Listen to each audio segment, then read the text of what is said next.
नयागढ़ विधायक जो कथा काली कहते जदि आज सी था महिला आलोचना तांकर तो मुह इस्पात पछ सन्निपात सी तो विधानसभा गृह रे मुह इस्पात पछ सन्निपात मुहरे गोटाए कथा कहीदे तापर किभली भावे लुचिकी पलैबे काली आपण माने देखिबे जो कथा कहिसंती से शब्द मु पवित्र गृह रे कहिबा पई चाहू नाही से शब्द ए पवित्र गृह रे नबा पई चाहू नाही एवं 30 मिनिट बढ़ाई दिया गेला आपण माने देखिथिबे से आइदर सन्यासी की संतुष्ट करने को हो किंबा आम सरकार एथिबा दलर कौन बड़ बड़ मंत्री हूँ बा मुख्यमंत्री को 10 थर फोन कर सारे आज्ञा पार्टी भूल रे बाहर गला ए प्रकृति अच्छी ए कथा को आम अतीत देखीचु आज देखुचु सी सन्यासी पाखे क्लीन चिट होगापाई एभली भाषा कहीदे पारती विगत दिन में बारंबार जदि तांको कथा को छवि वर्धन कथा कौन भूलीगले कि भाई जो माने निजर कार्यालय रे निजर घर भितर निज कार्यकर्ता को हत्या करि पारंती छवि वर्धन बलिया कार्यकर्ता को एवं परवर्ती अवस्था रे निजे अमृतभंडा गछरे कोठी फांसी देकी के मरी जाए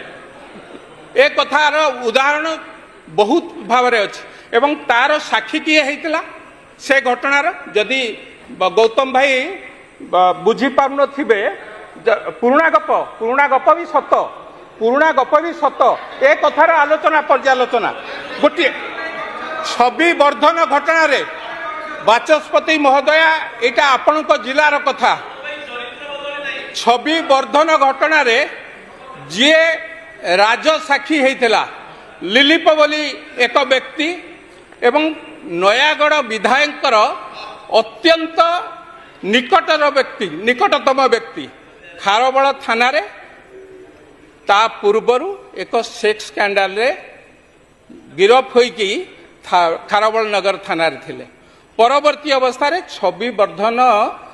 हत्या घटना रे मुख्य साक्षी होते एवं तार परवर्ती अवस्था रे एबे 4 मास तले दसपला ठारे आपनक निर्वाचन मंडली की लागि थिबो दसपला ठारे एक माइनिंग केस रे गिरफ होईकी 4 दिन ना 8 दिन जेल ले थिले ये होची आंक विधायक आंकर नेतृत्व मानकर छवि बा मुहर छवि गौतम भाई टिके निज छविटा को निजे देख क्राइम कमिची ना बढ़ी निज फोटोटा को आग दर्पण आगे देख।